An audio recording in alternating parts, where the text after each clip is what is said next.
সংগ্রামী উপস্থিতি, আমরা দেখতে পেরেছি যে ইন্টারিম গভর্নমেন্ট নিজেদেরকে আসলে একটা অথর্ব একটা গভর্নমেন্ট হিসাবে সব সময় নিজেদেরকে তুলে ধরেছে। তারা আসলে কোনো কাজ করে না, তারা পাবলিক স্পেয়ারে কোনো সেফটি দিতে পারে না, তারা কোনো কিছু করতে পারে না, তারা মজলুমের পক্ষে দাঁড়াতে পারে না। এরা নাকি চব্বিশের স্পিরিটকে অন করা একটা গভর্নমেন্ট। হ্যাঁ, এটা খুবই হাস্যকর একটা বিষয়।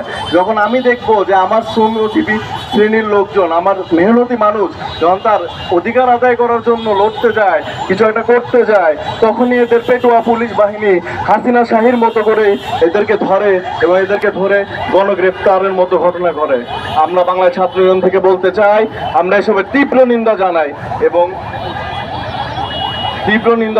এবং অবিলম্বে যারা যে 22 জন সুন ভাই সহ যারা অ্যারেস্ট হয়েছে, যাদেরকে গ্রেফতার করা হয়েছে, তাদেরকে মুক্তি এই প্রশাসন এই ইন্টারিমে দিতে হবে এবং এটা আমরা ছিনিয়ে নিব। ধন্যবাদ সকলকে।